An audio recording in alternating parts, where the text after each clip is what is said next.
Pues bienvenidos a una bien cálida bienvenida le quiero dar a nuestro auditorio, a nuestros que nos siguen en este programa. Hoy vamos a presentar el tercer programa del Museo Histórico Naval de Acapulco y lo vamos a dedicar a un tema que para nosotros es de gran importancia. Y no solo para nosotros, tiene mucha importancia para la historia marítima del Pacífico mexicano y de Acapulco. Y es el tema relacionado, o que nosotros denominamos como relacionado con Isla Clipperton. Este lugar está situado es una isla, bueno, es un atolón. Ahorita vamos a hablar de eso, la diferencia entre un atolón y una isla. Pero está situado a 1.300 kilómetros de distancia de Acapulco, directo con rumbo al suroeste.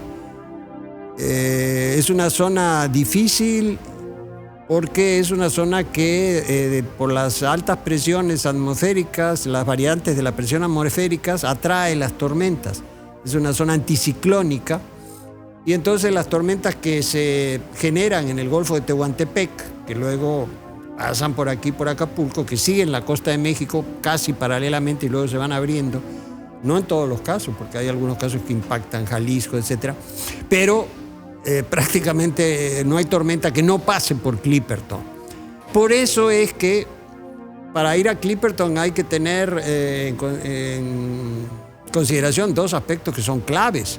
Número uno, a Clipperton, debido a esta cuestión de las tormentas, solo se puede visitar en una ventana, digamos, en un espacio que va de diciembre a marzo. Esa es la ventana en la cual se puede visitar Clipperton sin riesgo, porque el resto del tiempo pues está sometido a las tormentas y sobre todo, bueno, en Clipperton llueve bastante, le llaman chubascos, son golpes de lluvia muy intensos que pueden durar una hora con vientos fuertes, pueden durar alrededor de una hora y empapan todo. Por eso, bueno, y la segunda cuestión limitante que tenemos ahí es el problema de que no hay agua.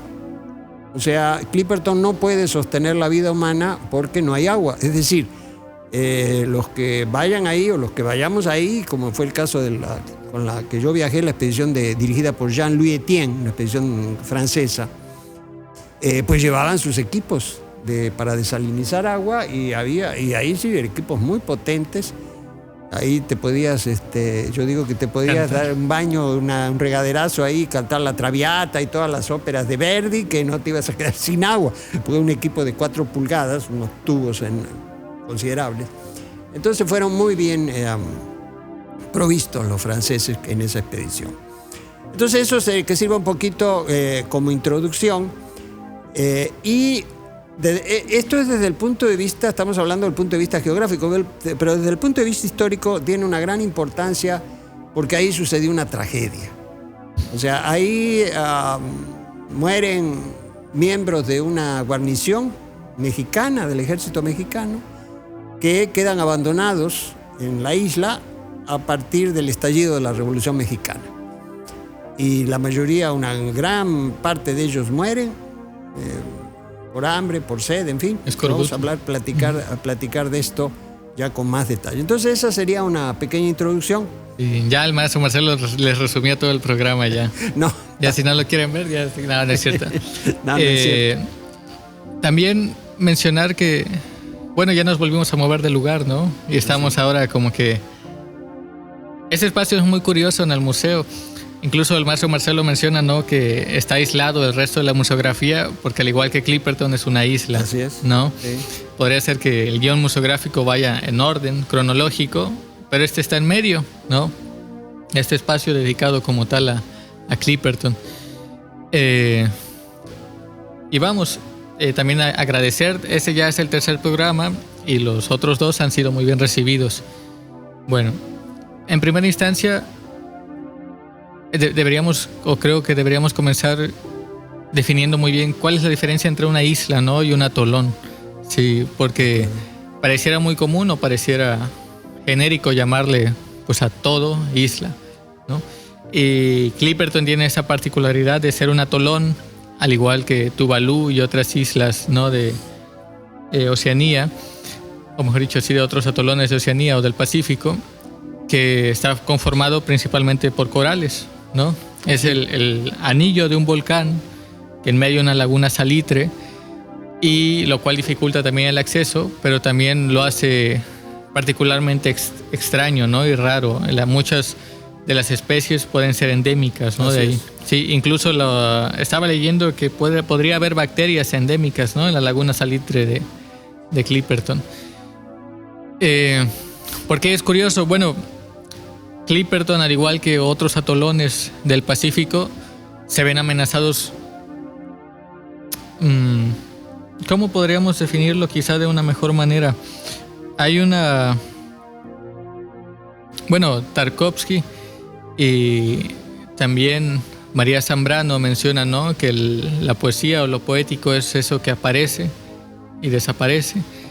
Y en mi particular opinión, Clipperton y otros atolones tienen muchas de esas cualidades poéticas porque se ven amenazados por el calentamiento global, y de subir el nivel del mar desaparecerían. Sí, o sea, lo estamos viendo ahora, pero en unos años no lo sabemos. Tuvalu, particularmente, hay un texto de Tuvalu que se me escapa del autor, pero habla sobre eso también, sí, ¿no? Sí, sobre todo, Alfonso, teniendo en cuenta que pues, la altura sobre el nivel del mar de Clipperton prácticamente es la altura de aquí al techo. Sí. O sea, que estamos hablando de 3,5 metros, 4 metros, cuando mucho. Y por eso es que también el problema con las tormentas es que las tormentas literalmente pasan por encima. Por eso también es muy peligroso estar en épocas de tormentas en Clipperton, porque no hay donde refugiarse, no hay donde resguardar, por ejemplo, un barco. Y vamos a ver cómo eso ocasionó, vamos a presentar imágenes de esas, de naufragios. Sí. Que hay restos ahí de barcos naufragados, ahí, que ahí quedaron, ¿no? Bueno. Entonces Clipperton tiene esa característica. Y entonces, maestro Marcelo, ¿por qué se llama Clipperton, no Isla de la Pasión?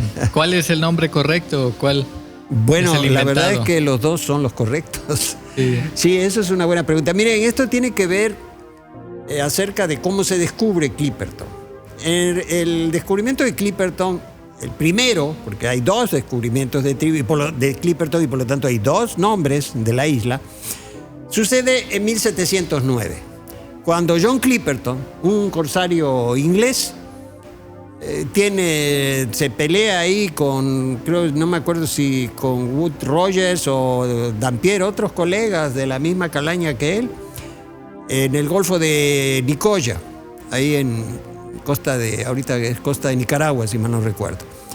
Y entonces se pelea, agarra su barco y se va. Y pasa por Clipperton. Él no sabía que existía, pero casualmente pasa por ahí. Entonces la descubre, hace un mapa, le pone su nombre y se va. Y esto llega a Europa y nadie le hace caso, porque no representa gran importancia. Hay que señalar que Clipperton, después lo van a ver, lo vamos a ver. Es un atolón muy pequeño. ¿Perdón? Es un atolón muy pequeño. Es muy pequeño, sí, porque es más o menos, es oblongo, ¿no? Y entonces la parte más extensa mide 5,5 kilómetros. Y el círculo son 12, ¿no? Y la circunferencia son 11, 12 kilómetros. Y de ancho son 4,5 kilómetros. Entonces es muy pequeño el lugar.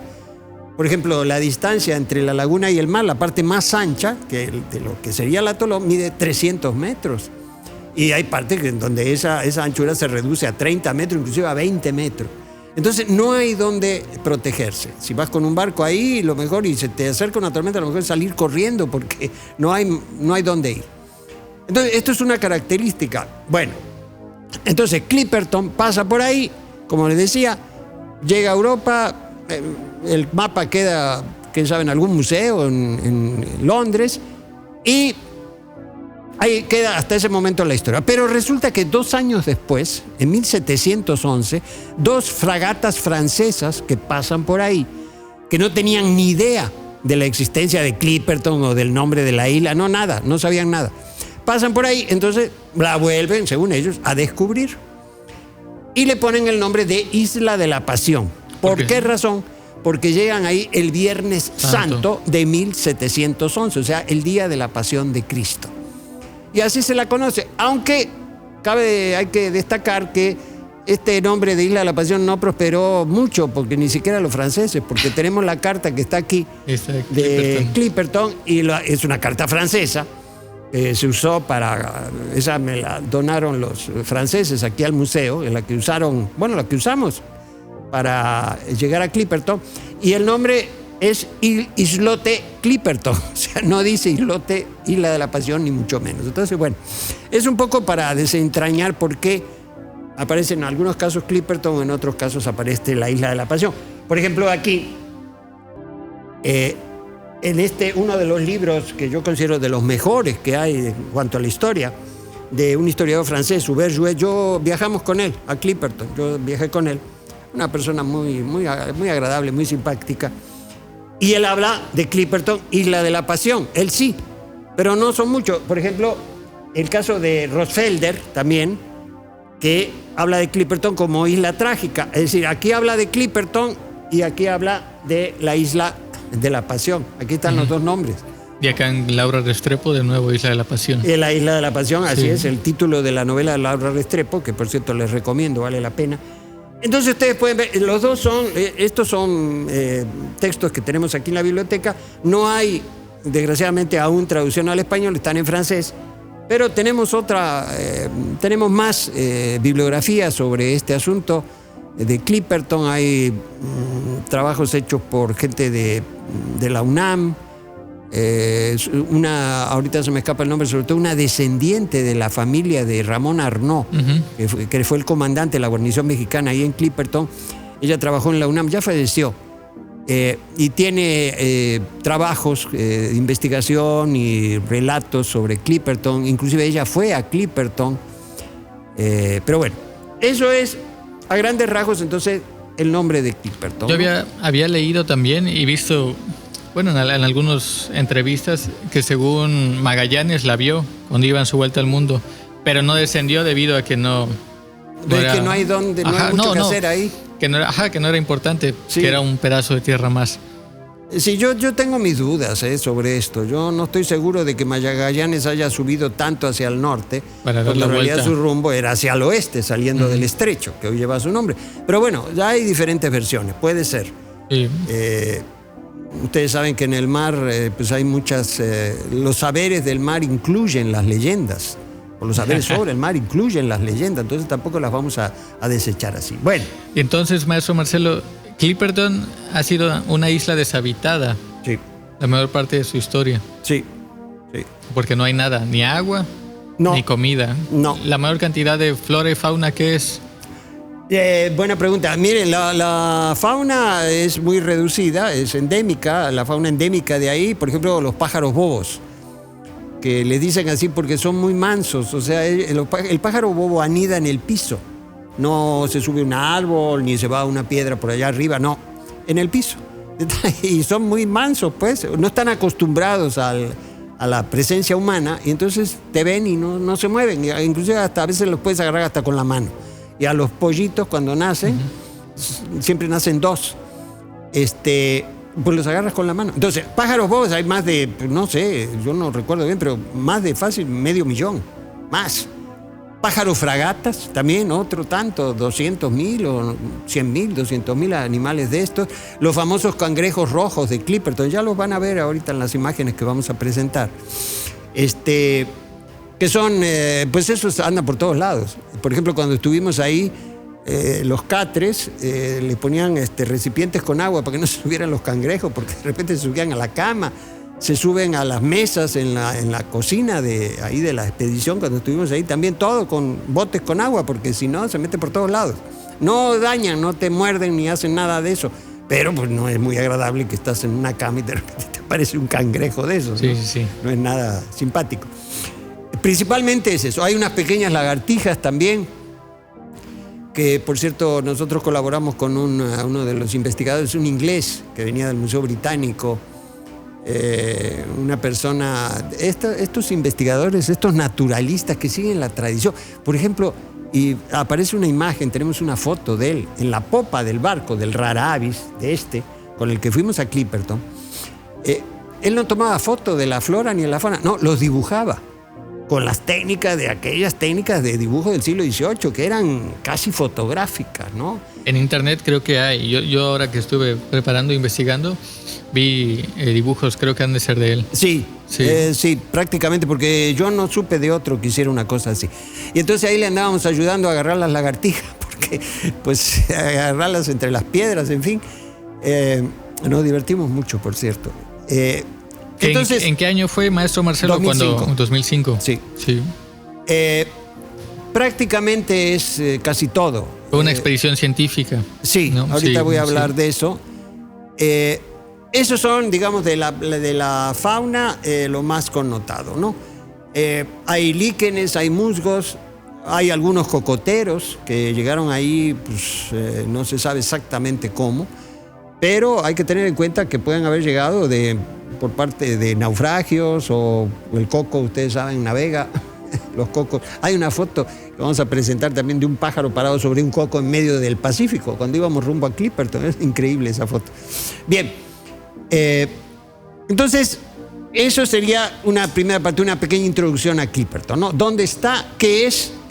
¿Y de quién es? Bueno, porque Francia adquiere la soberanía sobre Clipperton. Hay un pleito del que vamos a hablar, que hace que Francia se quede con Clipperton, y hoy en día es de Francia, no es mexicana. Es decir, para ir ahí también hay que hablar con los franceses. A pesar de que el punto más cercano, ¿no?, con población es Acapulco. Así es. ¿No? Sí. Sí. Sí. Bueno, entonces eso es hasta la parte, o sea, la parte introductoria. Y podemos continuar con el aspecto que se relaciona con Clipperton, es decir, con la historia. ¿Qué pasó ahí? ¿Por qué es importante? Sí. No, comienza a tomar relevancia, o mejor dicho, en su nombre con mayor fuerza en el siglo XX, ¿no? Sí, bueno, en realidad la historia empieza a finales del XIX. Cuando hay una compañía de Estados Unidos, la Pacific Island Company, que le solicita al gobierno de Porfirio Díaz una concesión para explotar el guano. Es decir, las deyecciones de esas cantidades enormes de aves, inclusive que son petrificadas a lo largo del tiempo, que tienen cientos, miles de años ahí, que en esa época se usaban como fertilizante, porque son muy ricas en fosfatos. Esto ya no es así, ahora es diferente, pero en esa época se usaba esto. Entonces, el gobierno de Porfirio Díaz, en esa época, le da la concesión a los americanos para explotar el guano. Porque cabe destacar que cuando fue la independencia aparecía, ¿no?, Clipperton dentro de los territorios de ultramar. Sí, de México. Claro, y eso tiene que ver con lo que viene después, claro que sí. Bueno, le da la concesión y al mismo tiempo me envía a una guarnición del ejército, pues para ver que todo estuviera en orden ahí, que las cosas estuvieran bien. Es decir, ¿a qué voy con esto? Y esto es bien importante para lo que viene después, porque México ya tenía la posesión de la isla. Ahí llegan mexicanos del ejército, en aquella época el ejército de Porfirio Díaz, ¿sí?, y los otros que había pues eran americanos. Entonces México ya tenía la posesión de la isla.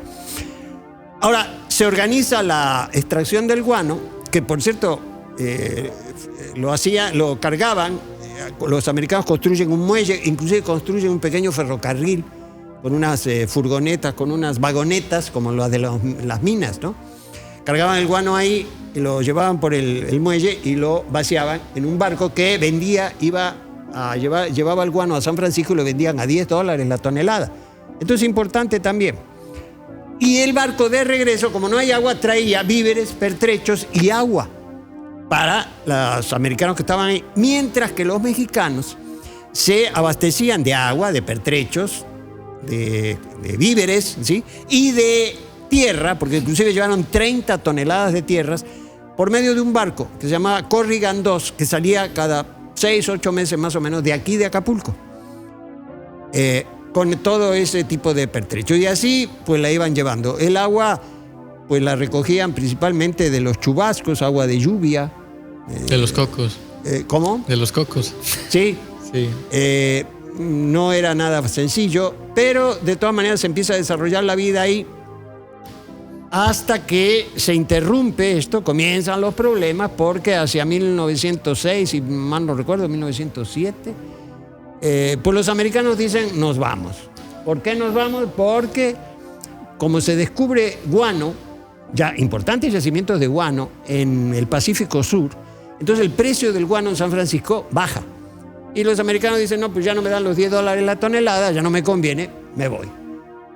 Y simplificando mucho, ¿no?, el relato, pero le proponen al comandante de la guarnición mexicana, Ramón Arnaud, por cierto, originario de él y su esposa, toda su familia, de Orizaba, de Veracruz, pues que se vayan con ellos, porque ¿qué van ahí a quedarse ahí todos solitos, en medio de la nada? Pero Arnaud le responde que no puede hacer eso, porque sus órdenes son de estar ahí, y si se retira sin el permiso, pues va a ser considerado, o puede ser considerado, pues, desertor.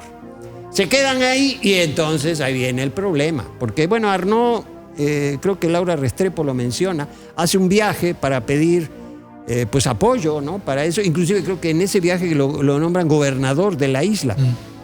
Ese título era un poco más bien simbólico, ¿no?, porque gobernador casi de la nada. Pero bueno, él muy contento se regresa a la isla y ya se agrava todo esto, porque en 1910 pues estalla la Revolución Mexicana y ahí sí empieza la tragedia, porque ya el Corrigan II ya no viaja a Clipperton, ya no van por toda la convulsión que significa la Revolución Mexicana, y entonces empiezan a morir la gente ahí, de hambre, de sed.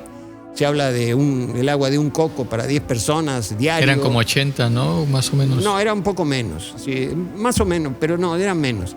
Bueno, total que hay una tragedia ahí, empiezan a morir de hambre, de sed, enfermedad del escorbuto, por ejemplo. Sí, por la falta de vitamina C. Así es. Como no hay frutas ni verduras, entonces falta la vitamina C y se genera el escorbuto.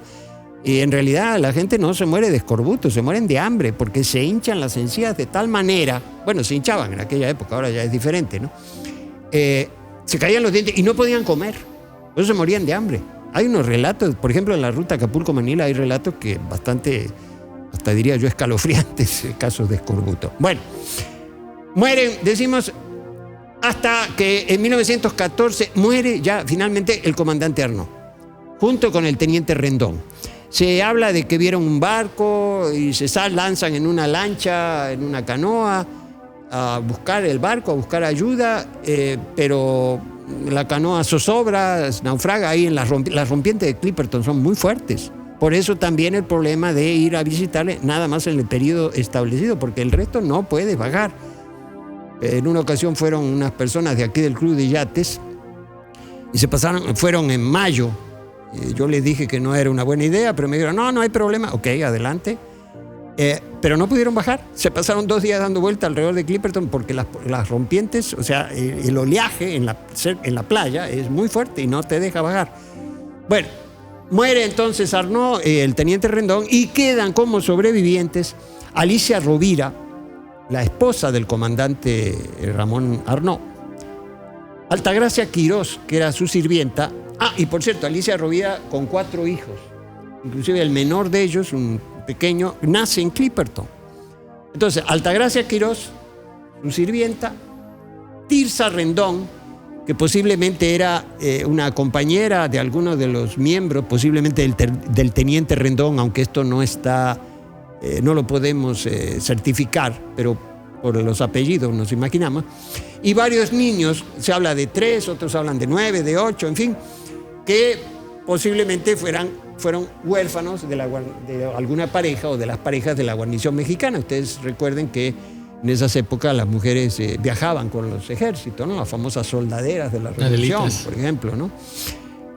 Y también queda otro personaje, Victoriano Álvarez. El farero. El farero, quien se encargaba de darle mantenimiento y, ¿cómo se llama?, operación al faro de Clipperton, que está en la parte más alta de la isla, que es La Roca, a 29 metros de altura. Y este hombre, cuando muere Arnaud y muere Rendón, entonces dice, pues ahora es la mía, y se declara rey de Clipperton. Así como suena. Y declara amenaza a sus súbditos, en este caso a la esposa de Arnaud, Alicia Rovira, a Tirsa Rendón, a Altagracia Quiroz y a los niños, de que no va a permitir que le hagan seña a algún barco que pase por ahí, porque no va a dejar que se acabe su reinado. O sea, el hombre ya traía algún problema medio serio arriba, ¿no? En los fusibles no funcionaban bien. Por cierto, que Laura Restrepo es que menciona que este hombre, Victoriano Álvarez, era un hijo bastardo del general Victoriano Álvarez, un general de la época de Porfirio Díaz que fue gobernador de Colima y que, bueno, tuvo muchos hijos, ¿no? Y uno de ellos era este Victoriano Álvarez, este negro o bastardo, no reconocido por él. Pero Laura Restrepo hace esta investigación. Por cierto, creo que, si mal no recuerdo, la nieta o la bisnieta de él, Griselda Álvarez, fue la primera gobernadora mujer de un estado en México en los años 70. Ella era poetisa, escribía poesía y bien, muy agradable. Y entonces hizo un congreso de literatura y nos invitó a todos y nos trató muy bien, muy bien. Bueno, así las cosas. Entonces, entre 1914 y 1917 hay una fea historia ahí de abusos que no vamos a contar aquí con las mujeres, sobre todo con la hija. Porque Tirsa Rendón tenía una hija de entre 14 y 15 años, entonces este hombre hace calamidad y media ahí. Hasta que en 1917, ahora sí, llega a la caballería porque aparece un crucero de los Estados Unidos. Los viajes de la Marina de Estados Unidos ahí no eran infrecuentes. Hace un rato comentábamos fuera del aire cómo el presidente Roosevelt de Estados Unidos iba a pescar ahí. Y eso tiene que ver con el por qué Francia sigue manteniendo la posición de esa isla, por el atún aleta amarilla, que es muy abundante ahí. Bueno, aparece el Georgetown, entonces el negro no ve el barco, pero sí lo ve Alicia Rovira, que se ponen de acuerdo con Tirsa Rendón, le dan un martillazo en la cabeza a este negro, una puñalada en el corazón y se acabó. Se acabó la monarquía. Y en eso van llegando los americanos, asombradísimos por encontrarse ahí a estas mujeres, a los niños, en medio de la nada, y al muerto ahí. Y bueno, pues obviamente, ¿y qué le pasó? Pues se murió de muerte natural. ¿Cómo que de muerte natural? Pues claro, porque es natural que te mueras si te dan una puñalada en el corazón, ¿no? Entonces, bueno, pero el comandante del Georgetown, si mal no recuerdo, un capitán de navío Perry, apellidado Perry, esto se sabe porque él lo cuenta en una cantina en San Francisco, según la historia. De que él decide aceptar esta versión de que quién sabe cómo se murió, o que se murió solito, ¿no? Porque si no, a estas mujeres las podían procesar en México por asesinato. Entonces, después de todo ese sufrimiento, una condena, imagínense ustedes. Bueno, lo cierto es que los americanos los traen a México, a los que quedaban ahí. Hay una foto de ahí la van a ver, ya la vamos a presentar aquí también. De las 3 sobrevivientes con ropa que uno ve y dice, bueno, pero estas cómo es que estaban ahí sobreviviendo durante años con esa ropa que no está desgarrada ni mucho. No, lo que pasa es que esa ropa la guardaron en cofres, en baúles, para el día en que las fueran a rescatar. O sea, ellas siempre pensaron que iban a salir de la isla. Y entonces guardaron esa ropa para estar presentables el día del rescate, como efectivamente lo hicieron. Entonces las traen a México, no llegan aquí a Acapulco, sino a Salina Cruz. Hay que tener en cuenta de que los americanos no llegan aquí y prefieren Salina Cruz porque todavía estaba muy a flor de piel el problema de la intervención norteamericana en Veracruz en 1914. Entonces no quisieron hacer ruido para que no se despertaran ánimos que de por sí exacerbados por este asunto. Entonces las traen a Salina Cruz y ahí las están esperando tres personas, 3 hombres. Uno, Félix Rovira, el papá de Alicia Rovira, que la lleva a ella junto con sus hijos, se la lleva a Orizaba, su casa, su tierra. Y hay que decir que, bueno, el menor de ellos, un niño, un bebé que había nacido en Clipeo, muere poco tiempo después, a las semanas, pues por todo este sufrimiento. Y Alicia Rovira también fallece, si mal no recuerdo, 1 año después que llega a México, también producto de todo este sufrimiento. Por cierto, ella nunca logró que le pagaran los haberes de su marido. Aquí hay que también mencionar algo, ¿no? Aunque pueda resultar cruel, Pero lo cierto es que Félix Rovira, el papá de Alicia, siempre estuvo insistiendo ante el gobierno, están vivos, hay que ir por ellos. E inclusive en un momento dado casi logró que saliera el Corrigan 2, el barco que estaba aquí y que surtía, que abastecía a Clipperton, que salía, pero no salió por problemas con la revolución, en fin, no avanzó. Entonces, ahora hay que entender qué pasó aquí también, porque lo cierto es que los miembros de la guarnición de Clipperton, pues pertenecían al ejército de Porfirio Díaz, al ejército federal. No al revolucionario. No al ejército revolucionario que crea, después de la caída de Huerta, Venustiano Carranza, o sea, el ejército actual. Entonces, para este ejército, los miembros del ejército anterior eran enemigos. Y no es difícil llegar a la conclusión de que de esa manera, bueno, pues tampoco les interesaba mucho ir por ellos a Clipperton. Entonces, bueno, eso es una hipótesis, ¿no? No podemos comprobar esto, pero suena lógico. Bueno, Altagracia Quirós, la sirvienta de Tirsa, tiene una historia más bonita, porque aquí se encuentra que era otro de los personajes que estaban esperando la llegada de estas personas en Salina Cruz, con Gustavo Schulz, un alemán que había trabajado en Clipperton pero no aguantó y se vino antes. Y parece ser que ahí se enamoraron y cuando regresa Altagracia Quirós a México se casan, se vienen a vivir aquí a Acapulco y este alemán es el que diseña y supervisa la primera instalación, la primera red de distribución de agua potable en Acapulco en 1931. Su casa creo que todavía existe, la casa de las bombas le decían. No por cuestiones bélicas, sino porque ahí estaban las bombas que sacaban el agua dulce del subsuelo para distribuir en Acapulco. Y le perdemos la pista a Tirsa Rendón. Ahí sí no sabemos exactamente qué es lo que pasa. Hay versiones sobre eso, pero nosotros no hay manera hasta ahora de comprobarlo. Pero lo vamos a dejar ahí. Entonces, ahí termina, digamos, esta tragedia, así muy escuetamente. La novela de Laura Restrepo da muchos más detalles, muy importante. Es una excelente novela, porque aquí el viejo problema entre historia y literatura, ¿no? Sí, no, y incluso la doble semántica, ¿no? Isla de la Pasión por el Viernes Santo, sí, ¿no? O por esto que sucedió. Sí. Sí. Es una muy buena novela, yo la recomiendo, vale la pena, porque está muy bien informada. O sea, la parte histórica sobre la que se sustenta, por ejemplo, esta investigación acerca de Victoriano Álvarez, solo ella lo hace. Esto no se sabía, no estaba claro. Bueno, esta es una parte. Ahora, la otra parte es por qué Clipperton, cómo llega Clipperton a ser francesa. Y esto tiene que ver con que Francia reclama la soberanía sobre Clipperton ante México basándose en dos hechos. Número uno, lo que mencioné antes, o sea, el descubrimiento de la isla por parte de dos fragatas francesas en 1711. Alegan que por eso, ¿no? Y la otra, bueno, ahí la otra razón, que es bastante sospechosa desde nuestro punto de vista, es el reconocimiento que hace el rey de Hawái en 1759 de la soberanía francesa sobre Clipperton. Ahí la sospecha de decir, bueno, ¿qué andaba haciendo el rey de Hawái en Clipperton? ¿Qué relación podía tener con eso? O sea, en fin, ofrece dudas este asunto. Sin embargo, las negociaciones comienzan sobre estas bases, pero llega un momento en que se traban, porque México dice, no, pues espérate tantito, ¿no? O sea, y entonces Francia, astutamente, hay que decirlo, con todo respeto para los franceses, apela al clásico recurso de decir, ok, de acuerdo, ni tú ni yo. Un intermediario. Que sea un árbitro externo, independiente. Y proponen, valga la...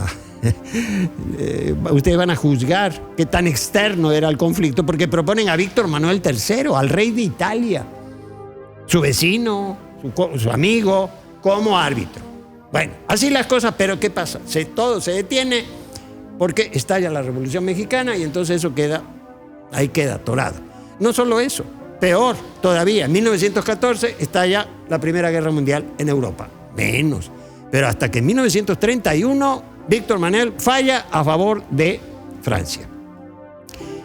Y la sorpresa es que llega el veredicto a México y México no reclama, sino que la Comisión de Relaciones Exteriores del Senado, que recibe el veredicto, promueve una reforma constitucional, lo que tú mencionabas, para quitar el nombre de Clipperton de la Constitución, como parte del territorio, como uno de los territorios que configuran o conforman México, la nación.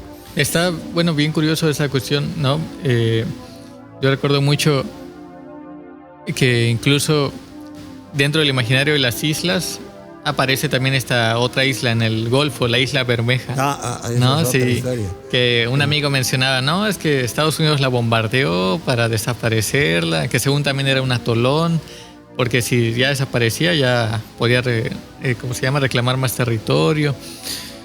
Pero vamos, al final es este vaivén, ¿no?, geográfico y de poder. Sí. Sí, en este caso hay muchas versiones sobre este asunto. Es decir, ¿por qué México acepta esto y no reclama? Porque la Comisión de Relaciones Exteriores promueve, se aprueba que se acepte entre los senadores, la aprueba la Cámara de Senadores, la reforma constitucional, la Cámara de Diputados como ahora, y todas las legislaturas locales, y entonces se acabó. Por eso es cuando les dijimos a los franceses, así, en broma y en serio, decía, oye, ustedes se quedaron a la brava con Clipperton. Y dicen, no, ustedes aceptaron. Cosa juzgada. Bueno, aquí, bueno, un pequeño paréntesis voy a hacer sobre ¿por qué le interesa a Clipperton, a Francia? ¿Qué interés tiene? Es lo que acabamos de decir. Francia, igual que México, reivindica las 200 millas náuticas de zona económica exclusiva.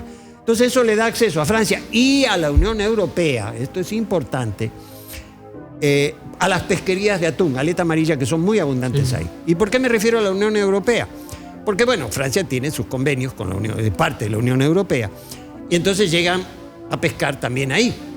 Esto tiene que ver con el problema de la merma en las capturas de atún. Yo me encontré en una reunión sobre Clipperton, precisamente, que se hizo en México, con el presidente de la Comisión México-Americana de la Pesca del Atún, un señor de Guaymas. Y entonces ahí salió el tema diciendo, oye, pues ustedes... bueno, porque en Guaymas se hacen atuneros, barcos grandes de 100 metros de eslora, Y ahí el problema es que localizan mediante radar o sonar a los cardúmenes, entonces se van sobre de ellos, o sea, no tienen posibilidades. Entonces yo le comenté, le digo, oye, pues ustedes están acabando el atún, y me dijo, no, eso no es cierto. Dice, mira, si tú analizas las capturas, el tonelaje de las capturas anuales del atún, vas a ver que no varían mucho. Entonces, ¿cuál es el problema? Le pregunté, que hay más gente a comer. Claro. O sea, ya hay más gente ahí pescando, entonces pues hay problemas. Esa es una razón. La otra razón es que entre los 2.000 y 2.500 metros de profundidad, alrededor de Clipperton, está uno de los yacimientos más importantes del Pacífico, sobre todo el Pacífico Oriental, que es nuestra zona, de nódulos polimetálicos, que son piedras constituidas por manganeso, litio, tierras raras y todo eso que ahora... Las famosas tierras raras. Las famosas tierras raras por las cuales se andan peleando por todos lados. Entonces, bueno, ahorita todavía bajar a 2.000, 2.500 metros de profundidad en el mar para hacer minería todavía no se puede, pero se va a poder. La tecnología va a llegar. Eso es inevitable. Entonces, eso es un poco también las razones por las cuales Francia mantiene esto. Aunque Francia no solo tiene esta colonia, acaba de acceder a un régimen autonómico Nueva Caledonia, que era colonia francesa. Como colonia está aquí en el Caribe, la Martinica, por ejemplo, ¿no? En fin, tienen... No, para hablar de territorios ultramar franceses e ingleses, no se para. No, por supuesto. Es más, tienen un ministerio de los territorios de ultramar. Por ejemplo, y la reunión en el Pacífico, ¿no? Perdón, en el Pacífico, en el Índico. Bueno, entonces a grandes rasgos esto es lo que sucedió en Clipperton respecto al por qué es francesa y no mexicana. Y aquí la gran extrañeza es por qué México acepta la controversia.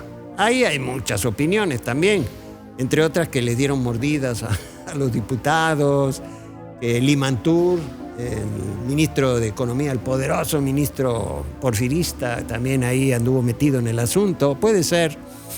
Sin embargo, yo pienso que hay que ver un poco lo que sucedía en 1931 en México. ¿Qué pasaba ahí? Terminando la revolución, la guerra cristera, los pleitos que empezaban a raíz del control del poder con Plutarco Elías Calles y toda esta situación. Entonces realmente la hipótesis que nosotros manejamos es que pues, el Congreso mexicano, los legisladores de esa época, pues no veían con interés alguno Clipperton, es decir, un lugar perdido en medio de la nada, cuando había otros problemas como estos que acaba de mencionar, entre otros, que eran prioritarios. O sea, no es como me han dicho algunos visitantes que me dicen, no, México como siempre, ¿no? Como en el Mundial, que jugamos como nunca y perdemos como siempre. No es así. Nosotros tenemos otra versión. Y luego el otro gran país, ¿no?, interesado en Clipperton lo fue, ¿no?, Estados Unidos. Ese es otro episodio, y qué bueno que lo mencionas, sí. Porque aquí van a ver ustedes en las imágenes restos de lo que fue una base naval que intentaron, la instalaron. Un puesto de avanzada, ¿no? Sí. Durante prácticamente casi a los finales de la Segunda Guerra Mundial, un poco antes tal vez, pues se instalaron ahí con el pretexto de defender la costa de América del Norte, México sobre todo, de las posibles incursiones de submarinos japoneses, ¿no? O sea, ¿cómo llegarían los japoneses hasta ahí? Bueno, está por ver, pero bueno, esa fue la excusa. Pero al mismo tiempo querían hacer una base de submarinos ahí, o sea, abrir la laguna, darle en la torre a toda la ecología del lugar, abrirla para poner los submarinos ahí adentro. Sin embargo, termina la guerra, la Segunda Guerra Mundial, y el presidente de Francia, Charles de Gaulle, que no podía ver a los americanos ni en pintura por todas las matanzas que hicieron, por ejemplo, los bombardeos allá de la ciudad esta Hospital,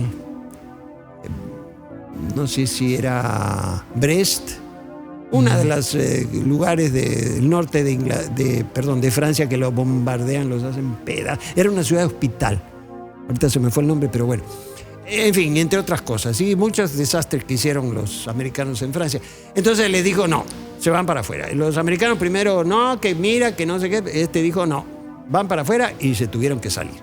Y ahí se salieron, dejaron todas las instalaciones ahí tiradas, y lo que queda de esas instalaciones es lo que ustedes van a ver. Y de hecho aquí hay las imágenes. Piezas, ¿no? Aquí tenemos, sí, precisamente, por ejemplo, cartuchos utilizados de artillería antiaérea de la Marina de los Estados Unidos, los famosos cañones Bofors de la Segunda Guerra Mundial. Esos los trajimos aquí con supervisión de los franceses, porque hay cajas de esos cartuchos, cajas de madera, de tamaño de 1 metro por 1 metro.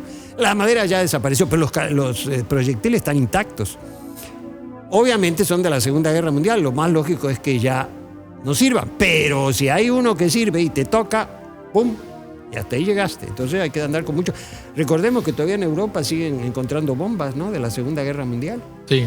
Entonces es muy peligroso eso, y hay que hacerlo. No, en Ucrania, ¿no? De hecho está la duda de cuánto tiempo se va a tardar en recoger las bombas, ¿no?, las minas enterradas. Todo eso. Sí. Y no solo las minas terrestres, las marinas también. Sí. Eso va a ser un problema. Pero bueno. Bueno, sí. Ahora me gustaría, maestro Marcelo, aprovechando todavía que tenemos tiempo, dedicar como que ya esta sección del programa a hablar sobre el viaje, ¿no? ¿Cómo es que se logró que el museo, ¿no?, y que usted viajara a Clipperton? Sí. ¿Cuándo fue? ¿Cuántos días fueron? ¿De dónde salió? ¿Por qué? ¿No? Bueno, lo que sucedió es que nosotros nos enteramos que porque el museo ya existía. Sí, ya existía, claro. El museo cuando fue ese viaje a Clipperton. Sí, ya teníamos 5 años de existencia. Sí. El museo fue fundado en el año 2000. Entonces nosotros nos enteramos, y cuando llegaron aquí, yo los fui a ver. E inmediatamente tuvimos una muy buena relación con ellos, sobre todo con Simón Rigal, el comandante del Rar Avis, del barco francés con el cual vinieron ellos. Hay que decir que este barco vino de cerca de del norte, de la zona de Bretaña, del norte, del noroeste de Francia. Un barco precioso, 38 metros de eslora, un velero de 3 mástiles magnífico. Y entonces lo trajeron de Francia por Panamá, llegaron, pero no llegaron aquí al principio, llegaron a Manzanillo. Porque a Manzanillo ellos enviaron vía contenedores. Aquí no es un puerto de contenedores, para llevar todo el equipo que llevaron a Clipperton. Por ejemplo, las desalinizadoras, los equipos para la energía solar, energía eólica, inclusive llevaron un generador diésel por cualquier eventualidad, en fin, todo lo que llevaban, tiendas de campaña, madera para construir una cabaña ahí, bueno, todo llevaba a Manzanillo. Entonces llevaron a Clipperton desde ahí. Y luego el barco, el Rara Avis, venía aquí a Acapulco a hacer aproximadamente cada 10 días, a veces un poquito más, a hacer el súper. Aquí comprar, por ejemplo, en esa época estaba Carrefour, el supermercado francés, y estos le donaban, los vi encantados los franceses con las frutas de México. Los mangos, las papayas, los cocos, entonces encantados, compraban por costales, los subían al barco y se los llevaban, encantados. Entonces eso me llevó a preguntarles en un momento, oye, ¿qué? ¿A poco no hay mangos en París? Me dicen, no, claro sí que hay mangos, sí, nada más que hay que ver a qué precios. Porque con lo que compras uno allá, aquí te compras una docena. O el tipo también, ¿no? Así. Carísimo.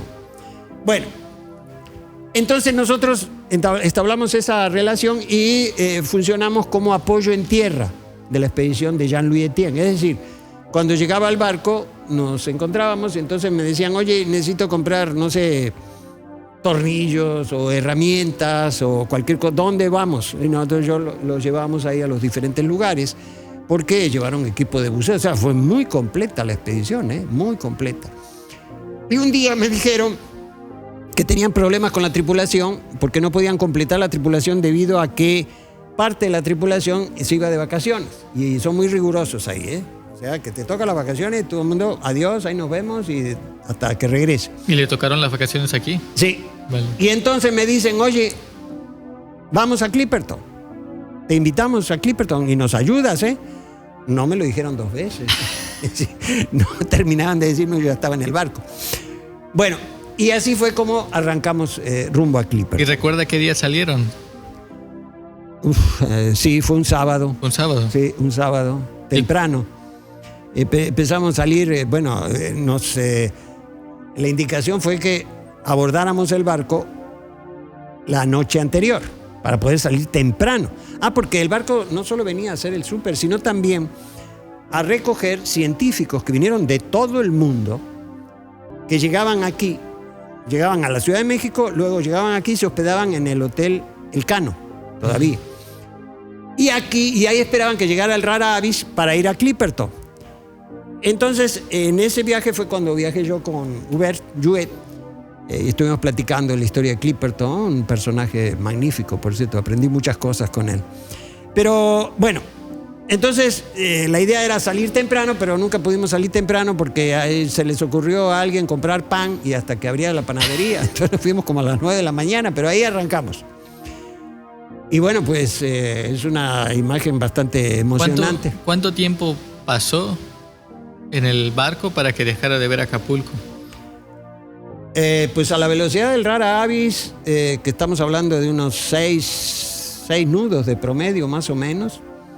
Estos son 6 por 8, 48, unos 10 o 11 kilómetros por hora, ¿no?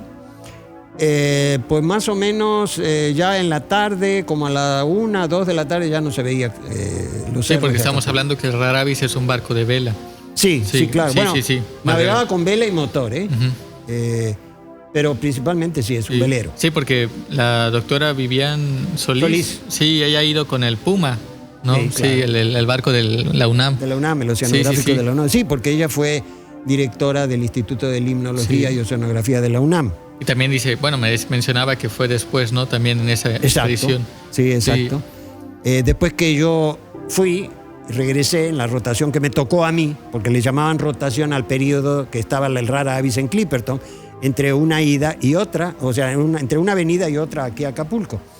Entonces ya fue después. Bueno, total que arrancamos, inmediatamente Guy, un marino de los franceses ahí del Rara Avis, soltó las líneas para pescar.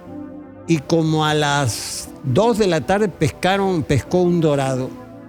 Una de las cosas más sabrosas que yo he comido, porque inmediatamente hicieron Manu, la cocinera del Rara Avis, por cierto, una cocinera de primera, hasta lasaña, así, ahí en el barco, comíamos lasaña. Bueno, una cosa impresionante. Inmediatamente lo cocinó, delicioso. Una cosa yo nunca había, porque aparte sacado del mar ahí primero. Sí. Por cierto, con esas líneas, llegando a Clipperton, pescaron un tiburón como de 2 metros. Nada más que a ese no lo mataron, sino que lo subieron. Pero hay que andar con cuidado, porque son animales que no se rinden fácil. Y si te suelta una mordida y te agarra una pierna, pues ahí te la corta. Y eso sí es importante, ¿no? También aclarar que en el mar, pues ¿a dónde vas al doctor? No, sí. ¿No? Sí. Sí. Exactamente. Y nada más lo sacaron, lo pesaron, lo midieron y lo regresaron al mar, ¿no? Para hacer Hay mucho tiburón en Clipperton, mucho tiburón.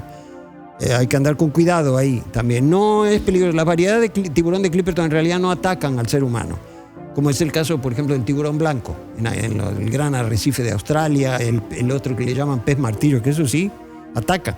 Este no. El único problema es que hay que tener mucho cuidado porque la playa de Clipperton hay piedras. Y hay piedras afiladas, entonces te puedes lastimar un pie, te corta, sale sangre y entonces los tiburones huelen y ahí puede haber problemas. Pero si no hay tantas dificultades. Entonces, bueno, arrancamos de aquí, viajamos. Me tocó timonear, yo hacía 2 turnos. Me dejaron los mejores, por cierto. El de las 8 de la noche a las 11 de la mañana y de las 8 de la mañana a las 11 de la mañana del otro día. Y la verdad que me la pasaba muy bien. Y después de que dejó de ver el puerto, ¿no? De ver la bahía y sus montañas, dice que era como a las 2 de la tarde. Más o menos. El resto del tiempo, ¿cómo sabía que el barco seguía avanzando? Bueno, eso es una excelente pregunta. No, porque al final es eso, ¿no? La orientación. ¿Cómo sabes que sigue la ruta? Así es. El barco. Es que cuando estás en el barco, cuando estás timoneando, ya no, tus sentidos no son estos, la vista, los que tienes habitualmente, no. Tus sentidos son los instrumentos. Con eso ves. Es decir, el radar, el sonar, el GPS, que es el que te va guiando. Entonces no es más que, por ejemplo, en la noche, pues tampoco es cuestión de estar viendo a ver si, pues no hay nadie, normalmente no hay nadie. No se ve nada. Pero el GPS te avisa si viene. Nosotros nos cruzamos, me tocó a mí, yo estaba en el timón, cuando nos cruzamos con 2 portacontenedores que iban, no sabemos, me imagino para Manzanillo, quién sabe para dónde, enormes. Y esos no se van a desviar, esos no se desvían. Tú te tienes que hacer a un lado, a pesar de que por las leyes marítimas los veleros tienen prioridad, pero eso no funciona. En medio del mar, no, mejor te haces a un lado. Inclusive yo le pregunté a Simón Rigal, el comandante, le digo, oye, ¿nos ven ellos? Y me dice, ellos nos ven antes que nosotros a ellos. ¿Por qué? Pues son más grandotes, todos los radares están más altos. Entonces te ven antes, en este caso los radares del Rara Avis, que son un barco más bajo, más abajo. Entonces pasamos bien ahí. Y ahí seguimos navegando rumbo a Clipperton. Ahí fue donde... Son 3 días. Sí, hicimos 3 días. Normalmente son de 3 a 5 días, depende del viento y el barco también, ¿no? Pero ese es el promedio, digamos, de 3 a 5 días. ¿Y recuerda cuando lo ve en el horizonte, cuando se ve? Sí, aquí está. Ahí aparece el clip. Es impresionante porque hay unas pocas palmeras. Entonces lo primero que aparece es la copa de los árboles, de las palmeras. Parece que están flotando, porque el tronco no se ve, porque estás lejos. Entonces así se va viendo cómo llegamos. Aquí estamos alrededor de unas 2 millas náuticas de Clipperton. Y esta es la proa del Bauprés, la proa del barco, del Rara Avis. Total que llegamos ahí y ahí tienes que desembarcar como en el siglo XVIII, a la antigüita. Del barco a la lancha, y de la lancha, como no puedes llegar por las rompientes, entonces hay que meterse en el agua y con tu mochila aquí, caminando. Así llegamos. Y de ahí a un lugar que los franceses bautizaron como Puerto Pierre-Jaouin. Hay que mencionar que Pierre-Jaouin era un viejo marino muy prestigioso, francés, de esos marinos de siempre, ¿no? Que se hace sacerdote. Y ahí organiza una asociación de ayuda para primodelincuentes, o sea, aquellos que caen en la cárcel por primera vez, jóvenes sobre todo, cuando salen, con programas de, por ejemplo, de recuperación, por ejemplo, programas de trabajo, para que se inserten nuevamente en la sociedad. Y entonces, Pierre Jaouin compra un barco, bueno, compra varios, entre otros el Rara Avis, que era un barco inglés, del Támesis, de la flota del Támesis. Entonces un barco con poco calado, ideal para eso. Entonces lo tenía un señor amigo de Pierre Jaouin, que le dijo un día, oye, viendo que aquel necesitaba los barcos para dar estas terapias ¿cómo se llaman? Terapias ocupacionales a los jóvenes en el barco.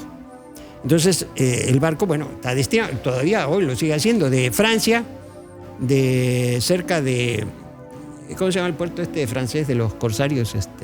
¿Cuál?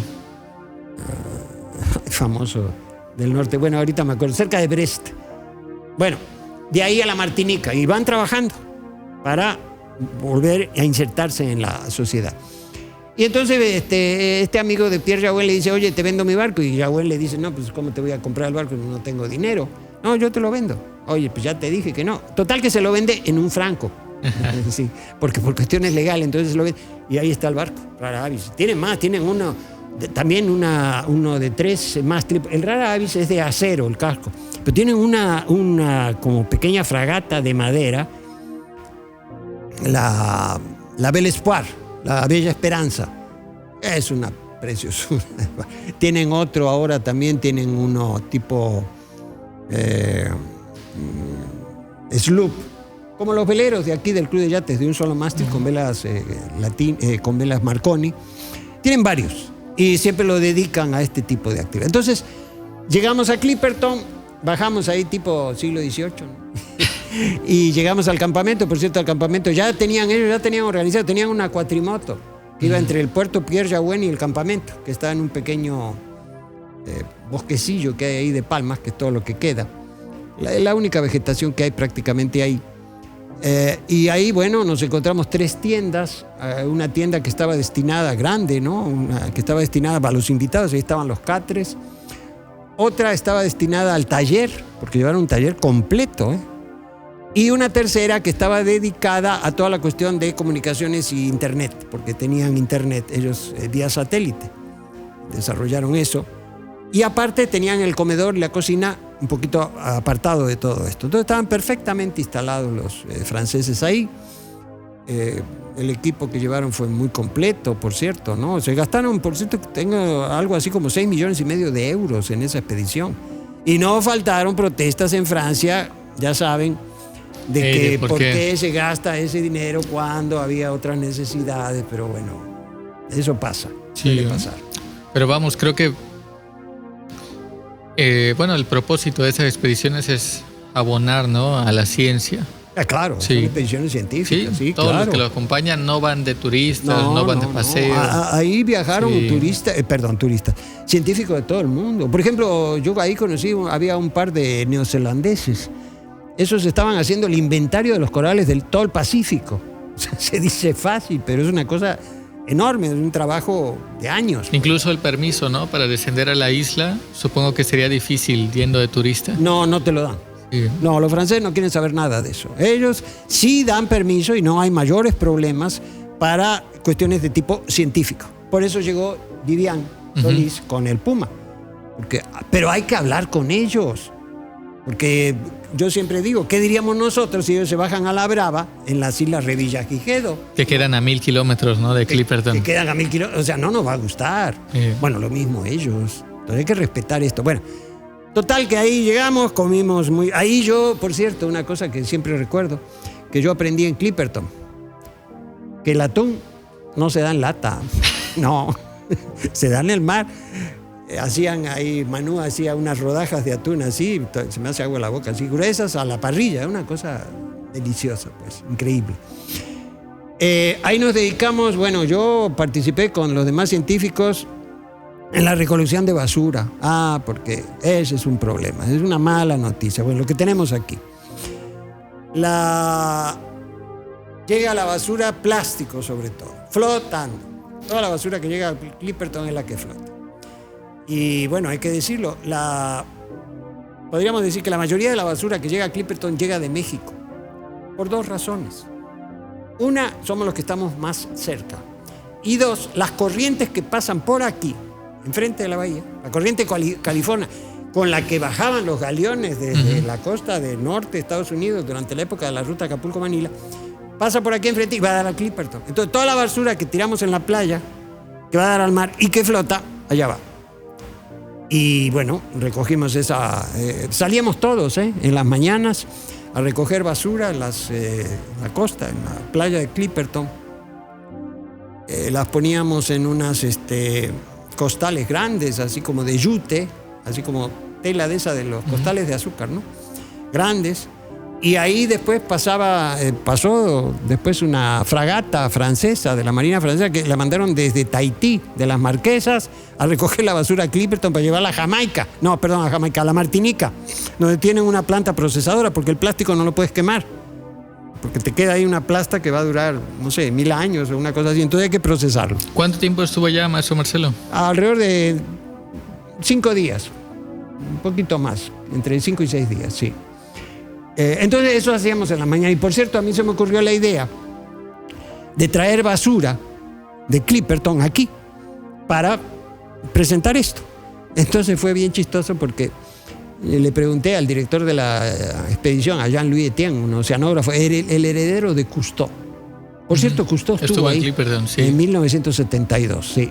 Inclusive se metió a la laguna y tuvo que salir porque se metió a la chimenea del cráter y tuvo que salir porque el azufre y los compuestos que todavía hay ahí, que provienen del volcán, te irritan la piel, entonces tuvo que salir.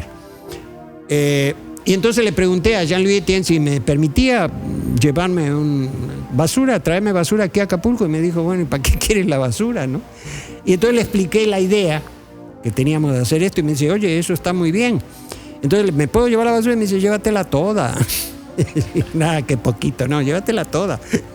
Pero bueno, y entonces a eso me dediqué yo y a algunas tareas ahí, pequeñas tareas, pues yo no soy científico, ¿no? Pero ahí andaba yo a veces se dice de comparsa, pero no, no la pasamos muy bien. Era polizón.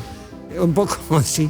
Bueno, no tanto, porque yo, No, iba como representación del museo. En representación y como tripulante del Rara Avis, porque así me pusieron en la lista. Yo soy parte de la tripulación del Rara Avis.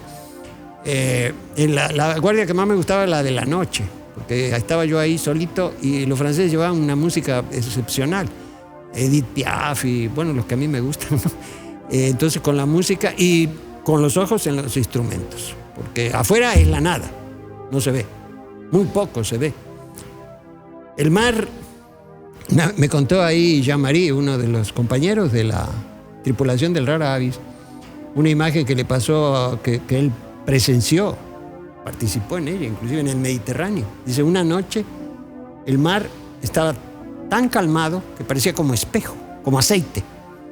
Y entonces él se da cuenta, estaba en un barco, porque él es profesional, ¿no? O sea, andan en diferentes barcos, etc. Y entonces de repente tuvo la idea, más bien la imagen de que el barco estaba flotando en el espacio porque la luz de las estrellas se reflejaba en el mar. Entonces el barco parecía que estaba en medio del espacio, en medio de una esfera en donde el centro de la esfera era él y el barco. O sea, una imagen realmente impresionante, o sea, no la ves en ninguna otra parte, o sea, estás en el espacio. Y la proa del barco es la que apunta hacia algún lugar de ese espacio, pero que en ese momento no lo ves, porque no lo ves. Entonces, es asombroso porque, por poner un ejemplo, ¿no? Si a Clipperton son 3 días y se graban todas estas sensaciones, ¿qué no se experimentará viajando durante 3 o 4 meses, ¿no? A Asia, hasta más. Eso, bueno, y aquí también experimenté un poco lo que aquí hemos hablado, inclusive lo hablamos en el programa anterior. El hecho de que en el mar, cuando sales, hay que madurar, no te queda de otra. Sobre todo cuando comentamos eso, cuando tú te das cuenta de que estás en un barco que por más grande que sea, no es más que la punta de un alfiler en medio de la inmensidad del océano, en este caso del Pacífico. Entonces, es el océano más grande de todo el mundo y que caben todos los continentes en él. Así es. Entonces, ante eso, bueno, ni modo de ponerse a llorar, o que yo me quiero bajar, o mejor no hubiera venido. No, eso no funciona. Tienes que madurar, por eso volvemos a esa idea. En la literatura es una constante que aparece, los personajes que aparecen en relación con el mar maduran, siempre. Ya no voy a abundar más en eso. Sí, ya se nos está acabando el tiempo. Sí. Pero bueno, no, me parecía interesante abordar este tema de Clipperton, sobre todo por la relación que tiene con Acapulco, por la experiencia, ¿no?, de su viaje también a Clipperton, y sobre todo porque pues sigue la línea, ¿no?, temática del museo, cómo vemos, ¿no?, hacia él, qué es lo que se rescata tanto del pasado, del presente, su futuro y este peligro, ¿no?, que tiene con el calentamiento global, igual que otros atolones que pueden desaparecer por el aumento del nivel del mar. Y sobre todo que es algo que merece la pena preservar, ¿no? O sea, lo que no se vio de valioso antes se le puede ver ahora. Así es. Sí. Así es. ¿Sí? Sí. Y yo insisto, ¿no? Hay lazos de cooperación, de relación con Francia, México, la UNAM, ¿no?, por ejemplo, y otras instituciones mexicanas y de todo el mundo, ¿no? Bueno, yo me quedé con los estos científicos neozelandeses, pero llegaron ahí franceses, bueno, obviamente la mayoría franceses, ingleses, como este que dibujaba las lagartijas, colombianos, estadounidenses, mexicanos, o sea, de todo el mundo llegaron ahí. Fue una expedición realmente muy importante. Sí, si lo buscan en internet, así como Jean-Louis Etienne, ¿no? Sí, Jean-Louis Etienne. Aparece, tiene su página y todo. Sí, claro. Sí, claro. Ahí tiene varios dibujos y fotos. Él fue el sucesor de Cousteau en la dirección del Museo Marítimo de Mónaco, que es uno de los más importantes del mundo, ¿no? No sé si más importante, pero uno de los más connotados por el Principado, sí, ¿no?, todo ese asunto. Pero sí, de un personaje muy, muy conocido, ampliamente conocido. Y pues nada, ¿quiere agregar algo más, maestro Marcelo? Pues bueno, sí quisiera agregar que en el Museo Naval un episodio como este es de suma importancia, no es una cuestión marginal, porque esto tiene que ver con lo que somos, lo que hemos sido, tiene que ver con Acapulco, ¿no?, fundamentalmente con Acapulco y con la historia marítima, y no solo la historia marítima, sino también en cierto modo la historia militar y política de México, aunque sea pequeño y haya sido un evento en medio de el gran océano de la historia. Bueno, eso ya no se usa eso, ¿no? Los historiadores no hablan de eso, pero bueno. Entonces tiene una gran importancia. Y sobre todo por este asunto enfatizamos de la basura. Sí. Porque eso es un problema muy, muy serio. Y nosotros tenemos aquí, bueno, se puede ver aquí en el museo, por ejemplo, chanclas, ¿no? Guaraches de plástico mordidos por peces, por tortugas. Se tragan el plástico, se les bloquea el estómago y mueren de hambre. Es una tragedia esto. Entonces eso es muy... Como pueden ver, o sea, Clipperton tiene varias vertientes desde las cuales la podemos abordar este episodio, y todas son ampliamente fructíferas para el conocimiento de la historia marítima de Acapulco, de México, e insisto, de otros aspectos de la historia del país. Y pues nada, ya... Sí. Bueno, pues entonces con esto... Agradecerle, ¿no?, la atención al programa. Así también es. Que todos los demás programas se han recibido muy bien. El próximo programa ya vamos a tener un invitado, ¿no? Va a ser Ana. Sí. Sí, que va a hablar sobre Acapulco del siglo XIX. Siglo XIX, sí. Qué bueno que mencionas esto, porque vale la pena saber hablar de esto un poquito. Miren, en la historiografía de Acapulco hay un gran hueco. Bueno, hay varios, pero uno de los más importantes es el siglo XIX. Es decir, hay investigación, se difunde prácticamente en el imaginario colectivo nacional. Mucha gente sabe de la historia de la nao de China o galeón de Manila. Pero eso es una parte. Pero el siglo XIX, o sea, en la historiografía de Acapulco, desde la independencia, el movimiento de independencia hasta la revolución, no hay difusión, muy poca difusión. Sí hay investigación. La doctora Karina Bustos, una eminencia en esto, tiene una gran tesis de doctorado sobre el tema que es la historia marítima de Acapulco del siglo XIX. En el caso del próximo programa va a ser Ana López, una becaria nuestra, una historiadora de la Universidad Autónoma de Guerrero. Ella se tituló ahí y fue becaria nuestra de servicio social, práctica docente, después de Jóvenes Construyendo el Futuro.